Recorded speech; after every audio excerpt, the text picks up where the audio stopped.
ज्ञानी होंगे, क्योंकि सब इतने सालों से ज्ञानी और संतजन इतने सुंदर सुंदर व्याख्यान, इतने सुंदर सुंदर उपनिषद आपके सामने समक्ष किए होंगे। तो महाराज मैं पहले ही बता दूं कि मुझ में कोई ज्ञान नहीं। दूसरी बात, अब आप कहते हैं कि चलो ज्ञान तो ठीक है, अच्छी बात है, भक्ति तो हो, तो मुझ जैसे पापी को देखते हुए दूर दूर तक भक्ति दिखाई नहीं देती। अब गुण की बात करें तो महाराज गुण ऐसे हैं कि गुण देख के भी कोई गुण ना दे, क्योंकि हम कलियुग के पापी वो है संत। ऐसा नहीं है कि संत नहीं है, बहुत से संत हैं आज हमारे भारतवर्ष में।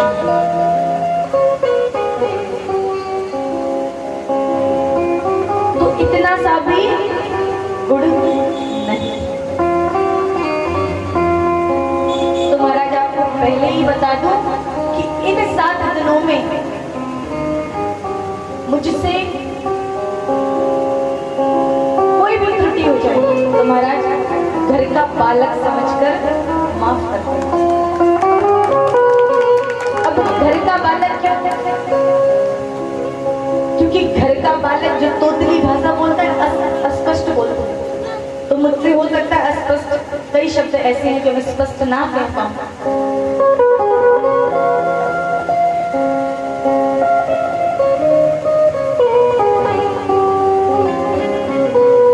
जैसे घर के बच्चे तोतली भाषा में बोलते हैं, कुछ भी बोल देते हैं, नहीं स्पष्ट बोल पाते। तो महाराज उसी प्रकार से मैं आप सबसे निवेदन करूंगी कि जो भी इन 7 दिनों में त्रुटियां हो जाए महाराज, अपना बालक, घर का बालक समझकर माफ कर दो। आइए एक बार दोनों हाथ ऊपर कर कर जयकारा लगाएंगे। सबके हाथ ऊपर होने चाहिए महाराज। बोले वृंदावन बिहारी लाल की, बोलिए राधा रमण सरकार की,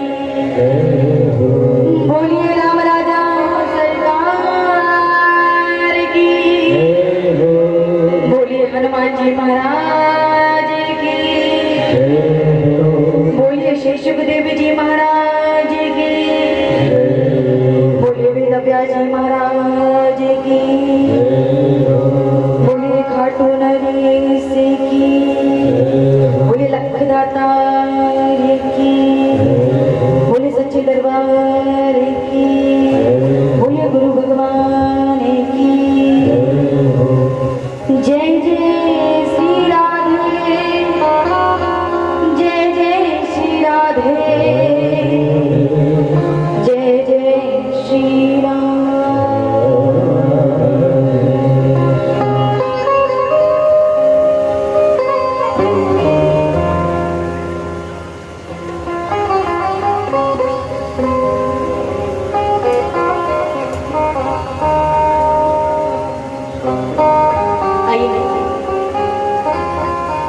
भगवान के चरणों में अपना मन लगाते हैं, ध्यान लगाते हैं।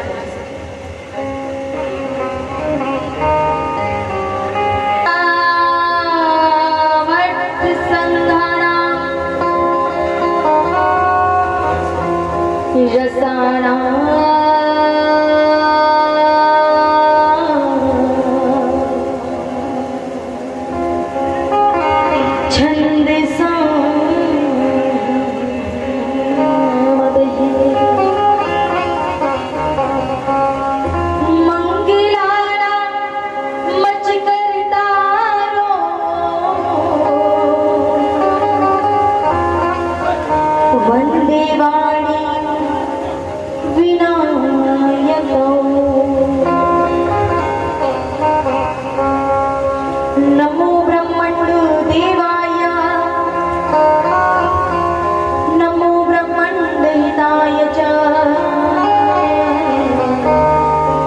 जगद्द्वैताय कृष्णाय गोविंदाय नमो।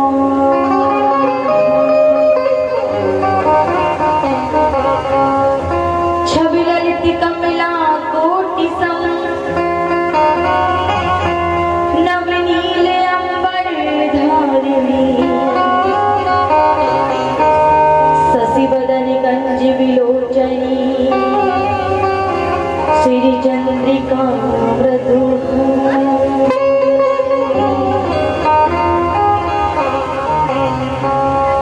आनंद धन गोविंद मन मंदिर अरण्य निवासिनी घनश्याम धन हित चात की घनश्याम धन हित मोरनी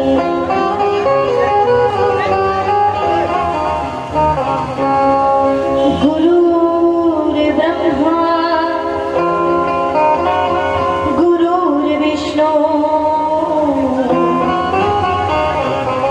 गुरुर्देवो महेश्वरा गुरुर्साक्षात् परं ब्रह्मा तस्मै श्री गुरुवे नमः।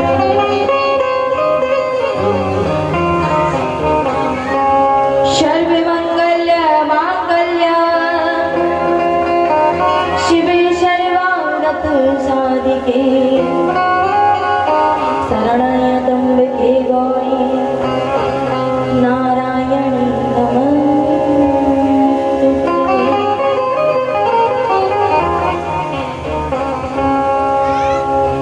सब द्वारन को छोड़ के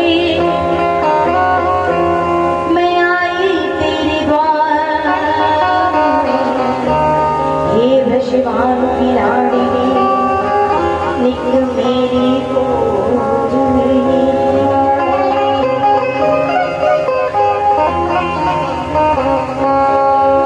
जय जय श्री राधे जय जय श्री राधे जय जय श्री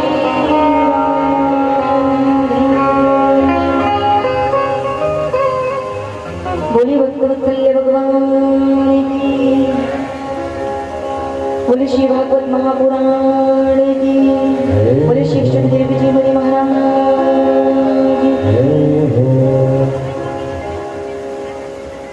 की Krishna Krishna Krishna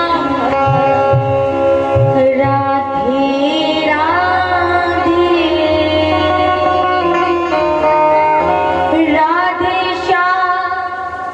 Radhe Shyama Shyam Shyama Radhe Radhe.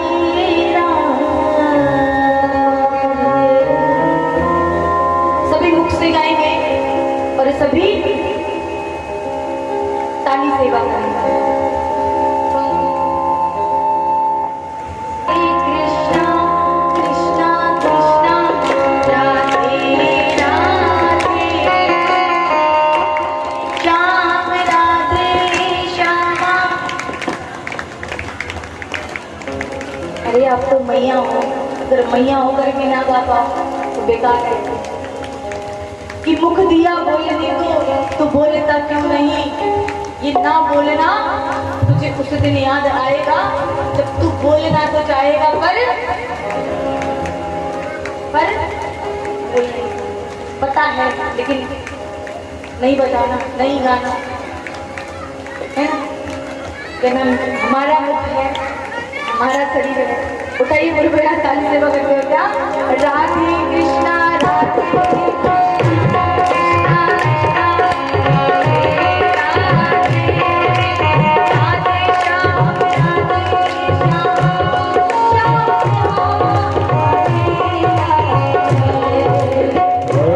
Krishna Radhe Krishna Krishna Krishna Radhe Radhe Radhe Shama Radhe Shama Shama Shama Radhe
Radhe Radhe Radhe Shyam Radhe Shyam Shyam Shyam Radhe Radhe.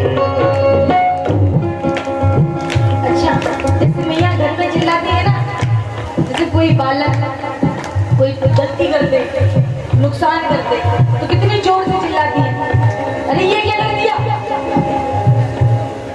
जब कितनी जोर से आवाज आती है। जब घर के श्रीमान जी कुछ गलत काम करते हैं, मतलब अब गलत को क्या, सही उनकी नजरों में तो सही है पर मैया की नजरों में गलत है, तब कैसे चिल्लाएंगे, अरे अकल नहीं है, क्या कर दिया, ऐसे करते हैं। तब इतनी जोर से आवाज आए, तब इतनी जोर से। और अब देखो जब भगवान की बारी आए तो वही राधे कृष्णा राधे, जरा जोर से कहिए, सुनाई देना चाहिए, कि लगना चाहिए कि श्री ठाकुर जी अगर यहाँ बैठ जाए, आपके हृदय में विराज जाए। जब आप यहाँ आए तो सब बाहर छोड़कर आए, और जब आप यहाँ आए तो आपका मन सिर्फ ठाकुर से लगा, और आपका और आपके ठाकुर का संबंध होना चाहिए प्यारे, किसी तीसरे का नहीं। इसलिए मन लगाने को कह रही है, वरना मेरा क्या है। राधे कृष्णा कृष्णा। यहाँ से लड़ाई होगी कह दो बस, या मोहल्ले में लड़ाई और वहाँ मोहल्ले में सुनाई। राधे कृष्णा कृष्णा। आप सब किससे कह रहे हैं? आप सब भी तो लड़ते हो ना, और ताली देखो किसी से नहीं बजाई जा रही, सब बैठे आराम से। राधे कृष्णा कृष्णा कृष्णा कृष्णा राधे राधे राधे श्याम राधे श्याम श्याम श्याम राधे राधे।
है, आज जो कथा होगी वो कल पूछी जाएगी कि आज कौन कौन सी कथा होगी।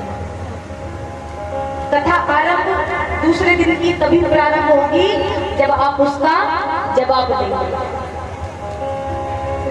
क्योंकि पता चलना चाहिए कितने लोगों का ध्यान है, कितने लोगों का नहीं है। क्योंकि अक्सर लोग कथाएं ऐसे ही सुनते हैं, 3 घंटे तक बैठे और कथा सुनी और आरती हुई तो उठे और सब झड़ाया जितना सुना और घर में चले गए, सब अपने काम इत्यादि में लग गए। तो महाराज ऐसा नहीं करना है। अब पता चल रहा है कि जब टीचर बच्चों से पूछती होगी तो क्या बीतती होगी बच्चों पे। बस इतना ही याद रखना, अगले दिन कथा प्रारंभ तब होगी जब आप उसके पहले दिन के उत्तर देंगे। तो ध्यान से सुनना, इसलिए सोता मत बनना, ना ही सरोता बनना, सिर्फ श्रोता बनना। हनुमान जी महाराज जैसा वो कहते ना, राम कथा सुनवे को रसिया, राम लखन सीता मन बसिया। जिसके मन में भाव हो वो कथा कहीं पर भी बैठ के सुन सकता है, आगे हो पीछे हो, दाएं हो बगल में हो, कहीं पर भी, पर कथा का श्रवण जरूर करना है। तो आरंभ करें कथा।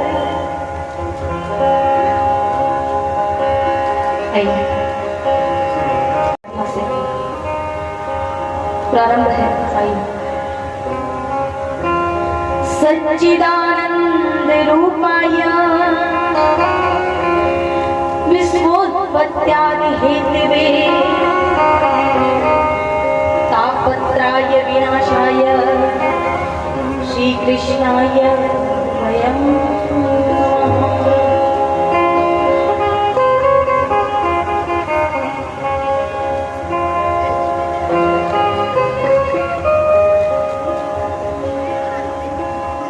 ये कथा का श्लोक जिसमें सच्चिदानंद रूपाय विश्वोत्पत्त्यादि हेतवे तापत्र विनाशाय श्री कृष्णाय वयं भगवान के 3 रूप का वर्णन किया गया, सत्यचित और आनंद।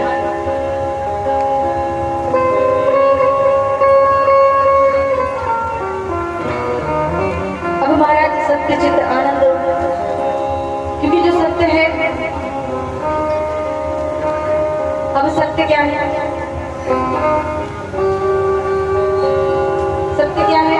कथा सबने सुनी, 28 साल से सब कथा सुनते चले आ रहे हैं, तो सत्य क्या है? सभी ने कथाएं सुनी। क्या है सत्य? सत्य की परिभाषा क्या है? बोलिए ना, मुख तो खोलना पड़ेगा। देखिए, भागवत में बैठे हैं तो भक्त की भी ड्यूटी बनती है कि थोड़ी सी सेवा हम भी करें, सबका मन होता है अपना अपना। तो सत्य क्या है? देखिए, उत्तर देना पड़ेगा। हमारे साथ यही बीमारी है, उत्तर देना पड़ेगा। क्या है सत्य? विजय। उसके आसपास है लेकिन है नहीं। और कोई जानता है कि सत्य क्या है? सत्य की परिभाषा 28 सालों से कथा हो रही है भाई। फिर हमारे बड़े बड़े सत्य क्या कहेंगे?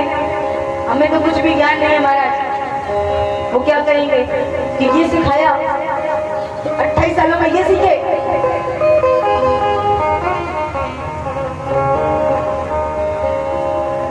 सत्य मतलब जो कभी बदलेगा,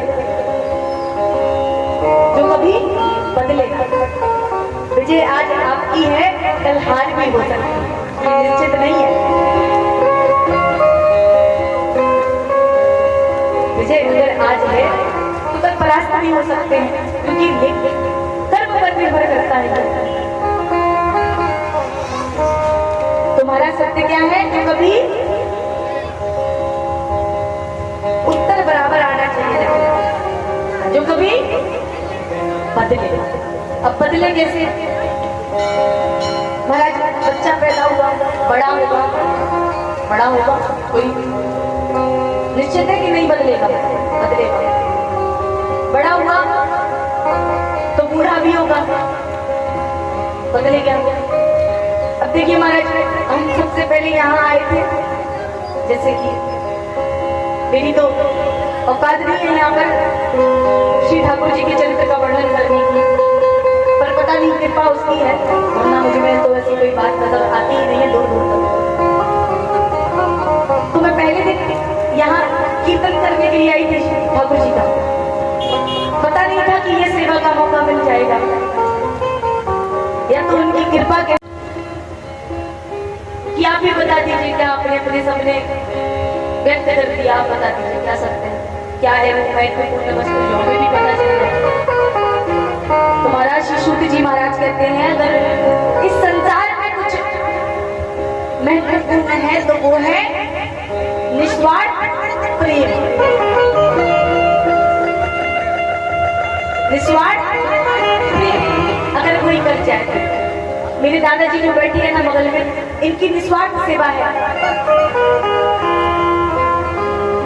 मैंने अनुभव किया है इस बात का कि निस्वार्थ सेवा यही होती है। तो सब कहने लगे ये कैसे, हमने भी तो ये पंडाल लगवाया, हमने भी तो कथा का मंच बनवाया, फिर ये निस्वार्थ पूजा और मेरी स्वार्थ से पूजा कैसे हो गई।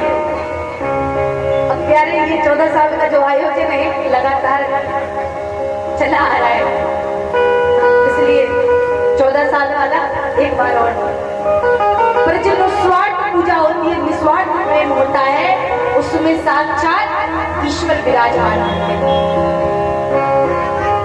तो सब कहने लगे ऐसे कैसे महाराज, बोले ऐसा ही है, बोले नहीं नहीं किसी में तो होगा सच्चा प्रेम, क्योंकि पहले ऊपर ही ऊपर बातें चल रही है, पृथ्वी का कोई यहाँ पर काम नहीं है, पृथ्वी का निर्माण बाद में, ऊपर ही ऊपर देवता गणों में बात चल रही है। तो सब कहने लगे नहीं नहीं ये सब कहने की बातें हैं, सच्चा प्रेम तो ब्रह्मा और ब्रह्मांडी में होगा, उन्होंने सृष्टि की रचना की है, तो सच्चा प्रेम ब्रह्मा और ब्रह्मांडी में निस्वार्थ होगा। तो महाराज कहते हैं उन्हें कहाँ फुर्सत वो सृष्टि की रचना ही करते रहते हैं, आए दिन रचना करते रहते हैं, उन्हें कहाँ फुर्सत कि वो मैया को समय दे पाए। तो बोले फिर अब नारद जी जहाँ जाए, तो जब जाते हैं तो क्या कहते हैं, नारद जी सबसे पहले जहाँ पहुंचते तो क्या कहते हैं, बहुत सुंदर, इस उम्र का तकाजा बहुत अच्छा होता है, इसको कहते हैं एक्सपीरियंस, दैट्स गुड, ये बहुत अच्छा होता है। तो महाराज नारद जी बोले कि किसी में नहीं होगा तो हमारे किसके सेवक हैं नारद जी, नारायण जी, किसके उपासक हैं, आप सब भी बोलिए, बेचारी छोटी छोटी बच्चियां ही लगी है जब से बोलने, तो आपको भी तो पता होना चाहिए किसके उपासक है, नारायण जी। तो जब से पहले जाते हैं तो क्या कहते हैं, नारायण नारायण। तो वो बोले कि किसी में सच्चा प्रेम नहीं होगा तो हमारे लक्ष्मी मैया और विष्णु भगवान में तो होगा। तो महाराज कहने लगे अच्छा, बोले हाँ, बोले हमारे विष्णु भगवान में तो होगा। तो बोले महाराज अच्छा, अगर इतना ही प्रेम होता तो जो दिन भर दीनानाथ भक्तों के पीछे पीछे दौड़े फिरते हैं, आए भक्तों के पीछे भी चाहते हैं नारायण भगवान, जरा सी बात पर मना लो पीछे पीछे घूमने लगते हैं। तो बोले वो कैसे, बोले वो ऐसे, अगर उन्हें फुर्सत होती तो मध्य रात्रि में गजेंद्र ने मध्य रात्रि की उस दिन, और जैसे ही नारायण का स्मरण किया भगवान बिना पादुका के दौड़े दौड़े चले आए।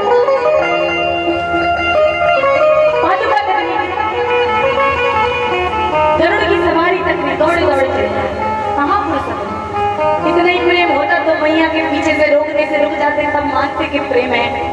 मध्य रात्रि में कोई अपनी पत्नी को छोड़ के जाए तो या मैया तो घुसने ही ना दे। कोई श्रीमान जी अगर मध्य रात्रि में कोई पुकारे, फोन आ जाए, कोई अर्जेंट कॉल और चले जाए तो मैया बड़ी सख्त हो जाए। क्या काम है फिर आपको, क्यों जाना, सुबह कर लेना, कोई जरूरत नहीं है जाने की। अब सोचो वहां तो दीनानाथ दौड़े दौड़े जा रहे हैं, ऐसा क्या प्रेम। बोले आप ही बता दीजिए किसके पास होगा सच्चा प्रेम। तो बोले महाराज अगर सच्चा प्रेम इस संसार में है तो वो है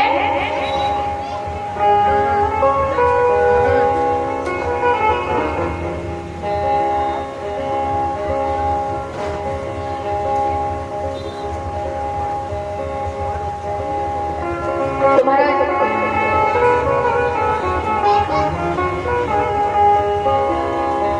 तो सच्चा प्रेम शंकर जी में और पार्वती मैया में। बोले वो कैसे। नारद जी तो बोलेंगे क्योंकि विपक्ष की बात हो गई है, पक्ष और विपक्ष की बात। बोले वो ऐसे अधिकतर समय शंकर भगवान कहाँ बिताते हैं, कहाँ बिताते हैं, पार्वती जी के साथ तो बिताते हैं, कैलाश पर्वत पर बिताते हैं, कहीं नहीं जाते हैं कैलाश पर्वत को छोड़ के। अगर विष्णु भगवान और ब्रह्मा जी को भी कोई काम पड़े तो कहाँ जाते हैं, कैलाश पर्वत पर। शंकर जी कहीं नहीं जाते, कहीं नहीं जाते। बोले अच्छा ऐसी बात। बोले हाँ ऐसी बात। अब महाराज ऐसी बात तो नारद जी बोले अगर इतना ही सच्चा प्रेम है और अगर हमने उसमें झगड़ा करवा दिया तब तो बोले हो ही नहीं सकता। बोले ऐसा हो सकता है, बोले ऐसा हो ही नहीं सकता। अब झगड़ा दो लोगों के बीच में होता है जिसे झगड़ा नहीं कहते क्योंकि आपस की बात है सुलझाने का। अगर दो लोगों में कोई तीसरा आकर बात करा दे तो झगड़ा हो जाता है। महाराज अब नारद जी कैलाश पर्वत गए एक बार, रोज जाते थे कैलाश पर्वत पर, थोड़ा शंकर जी को देख के डर जाते थे तो वापस आ जाते थे। एक दिन गए, एक दिन वहां पर भोलेनाथ उपस्थित नहीं थे कैलाश पर्वत पर, कहीं गए थे तो मैया गई थी। तो जब पहुंचे कैलाश पर्वत पर और मैया को प्रणाम किया, मैया प्रणाम। तो मैया ने कहा नारद जी कैसे आना हुआ। तो नारद कह रहे कुछ खास बात नहीं थी, बस बोले बाबा से मिलना था, बाबा है नहीं, दिखाई नहीं पड़ रहे। तो बोले कुछ कार्य से बाहर गए। बोले अच्छा। बोले मैया ने कहा अगर कुछ जरूरी काम है तो हमें बता दो, हम उनको कह दे। बोले नहीं नहीं कुछ जरूरी काम नहीं था, बस थोड़ा सा व्यक्तिगत बात है। बोले व्यक्तिगत कैसे। बोले नहीं हमको नहीं बता सकते लेकिन थोड़ी सी व्यक्तिगत बात है। अब बाबा मिल जाते तो बता देते, कोई बात नहीं है, बाबा नहीं है। बोले अरे ऐसी कौन सी बात है। बोले नहीं नहीं। बोले मैया कहने लगी कि तुम्हारे पापा और मुझ में कोई बात नहीं छुपती है तो तुम मुझे बता सकते हो, मैं उनको बता दूंगा। तो नारद जी बोले नहीं नहीं सिर्फ उनको ही बताना। तो बोले नहीं मुझे बता दो, मैं उनको बता दूंगी। आज तक तुम्हारे बाबा ने मुझसे कोई बात नहीं छुपाई, इतना प्रेम करते हैं। बोले इतना प्रेम करते हैं। तो बोले पूछो अमर कथा सुने।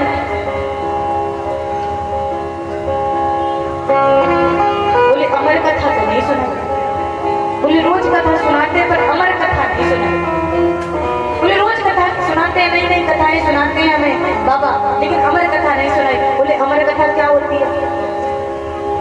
बोले बस कुछ कहना नहीं बाबा से, बस अमर कथा के बारे में बात थी, बस मैं चलता हूँ मैया, कुछ काम था, अब मैं निकलता हूँ मैया, अब देख लेना जो भी हो। नारद जी का काम क्या है, घी में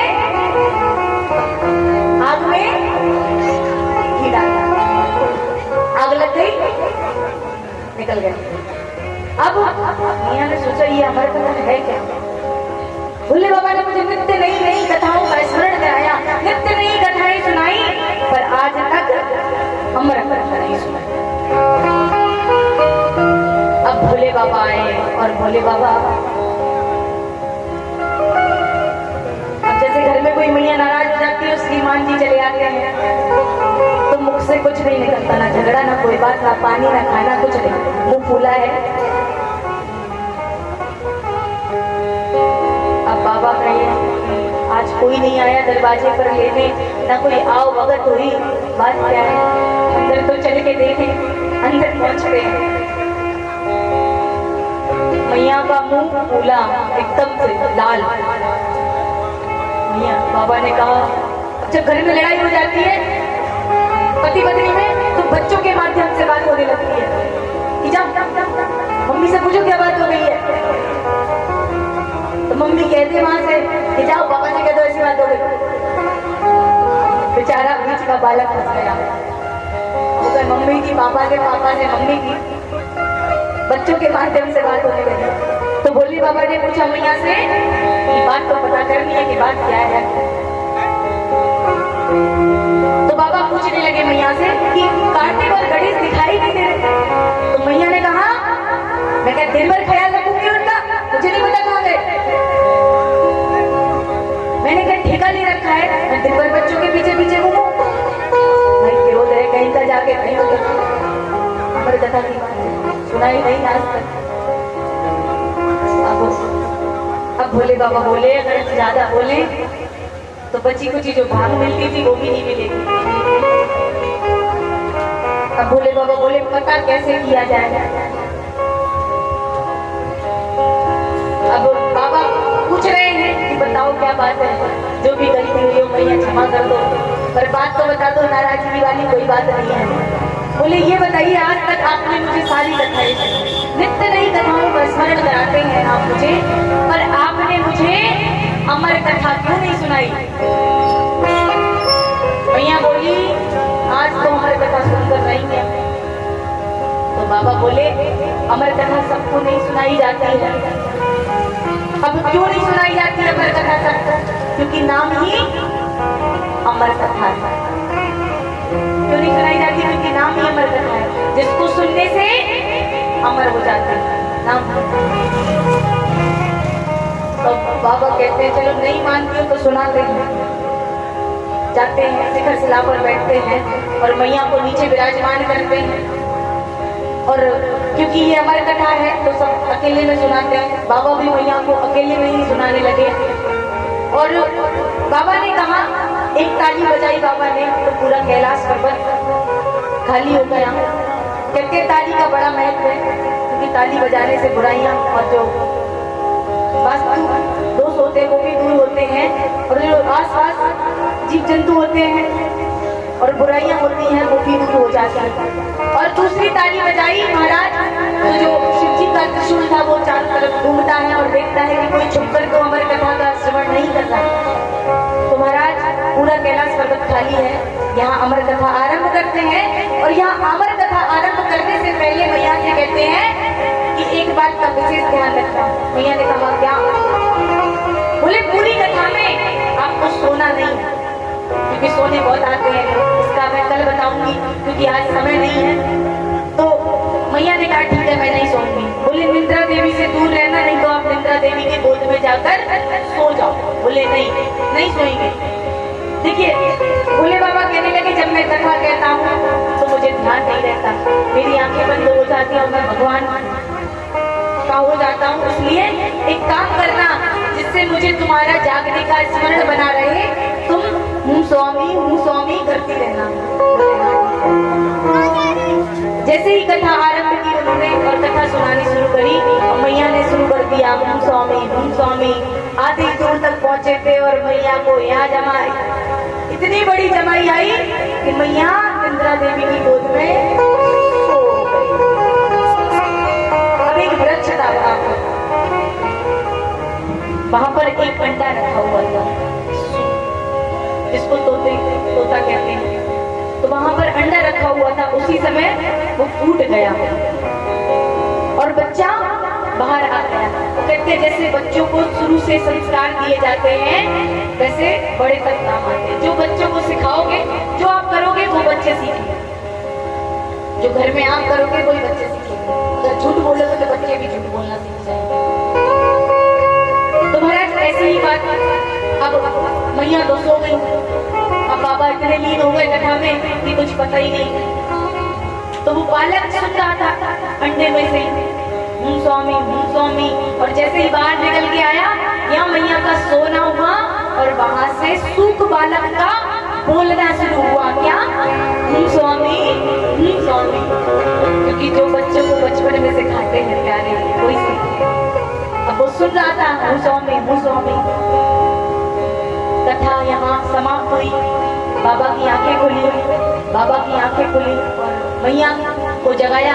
देवी, मैया बोली, अरे माफ करना, मैं सो गई थी, आप कथा फिर से सुनाइए, माफ कर दीजिए मुझे, मैं अभी नहीं सोऊंगी, मुझे क्षमा कर दीजिए प्रभु, आप कथा फिर से आरंभ कीजिए। बोले वो तो ठीक है, मैं कथा आरंभ तो कर दूं, लेकिन पहले ये बताओ, हूँ स्वामी कौन कह रहा था? जब तुम सो गई थी तो मुझे उत्तर कौन दे रहा था? पता किया, एक सूक बालक बैठा है वहां पर पेड़ की डाल पर, और उसको देखते हैं कि अगर इसने मेरी कथा सुन ली और भगवान को क्रोध आता है कि जब मैंने खाली कर दिया था सब कुछ, ये सूक बालक कहां से आया? और भगवान को क्रोध आता है तो भगवान त्रिशूल लेकर के उसके पीछे भागने लगते हैं।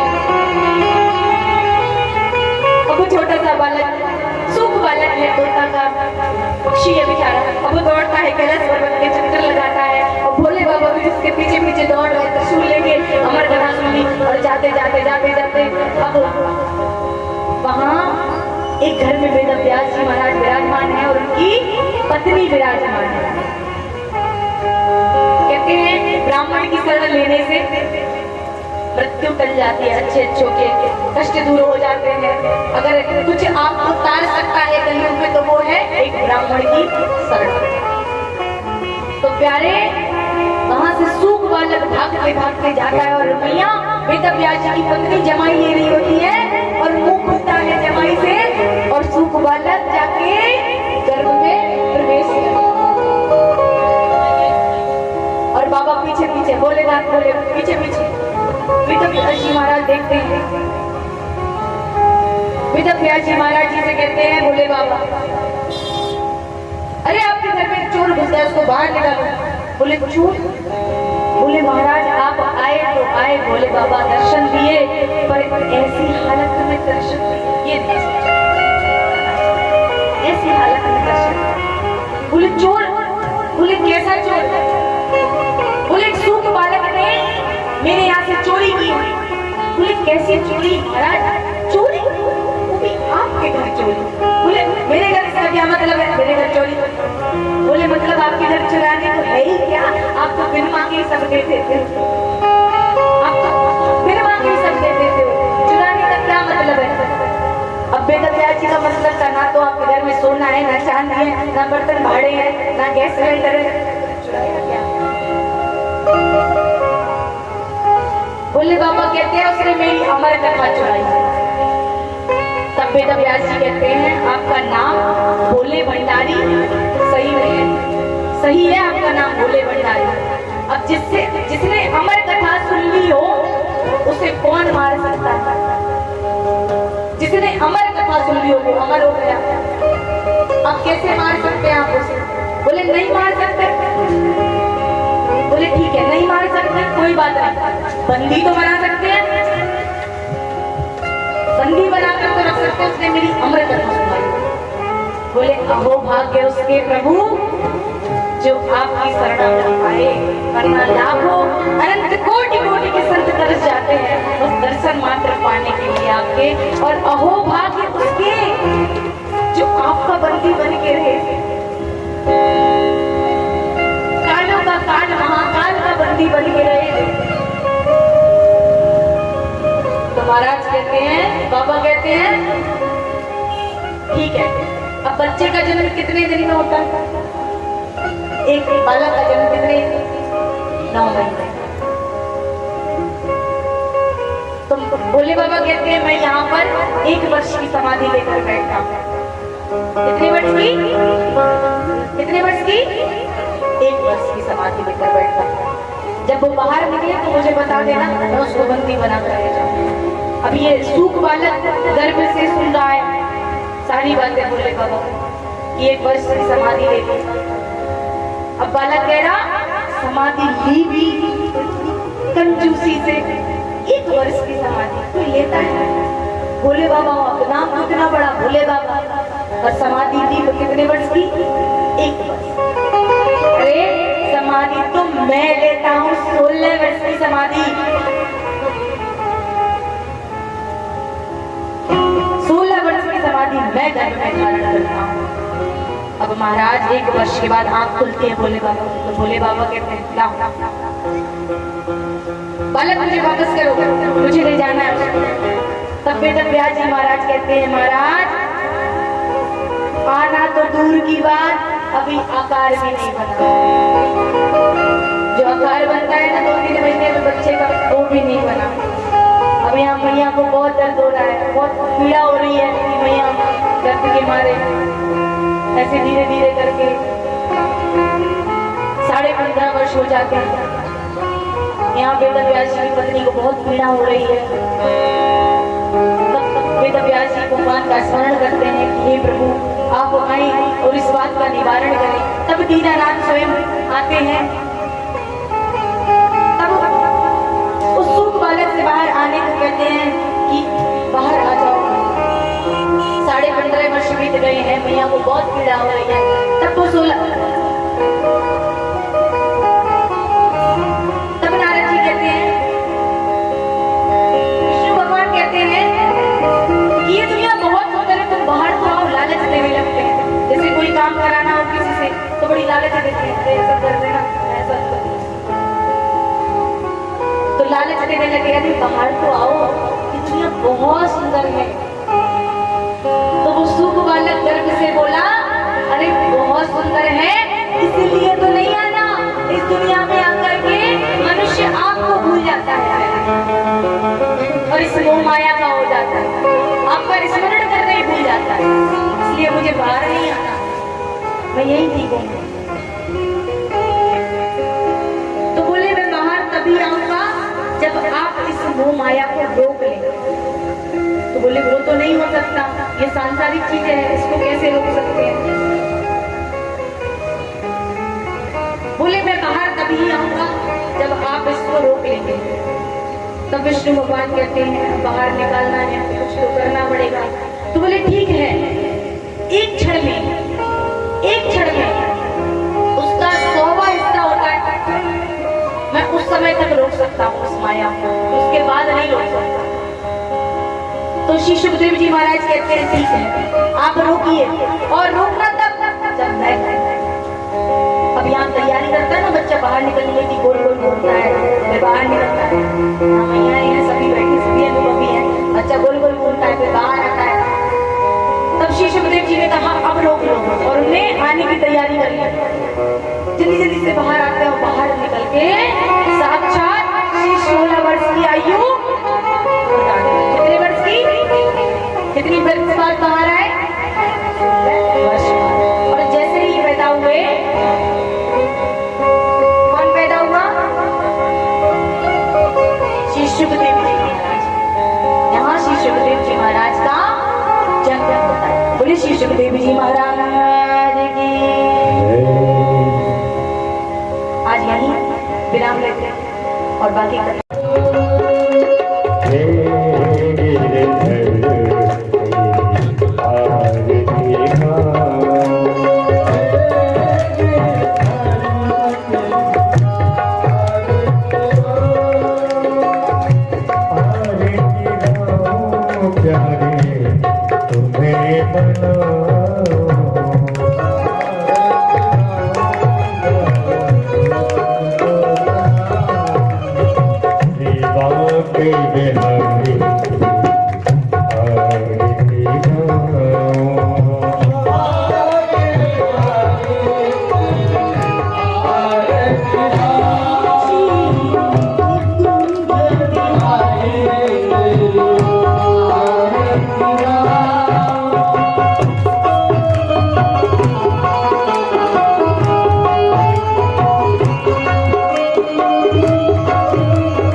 Bye.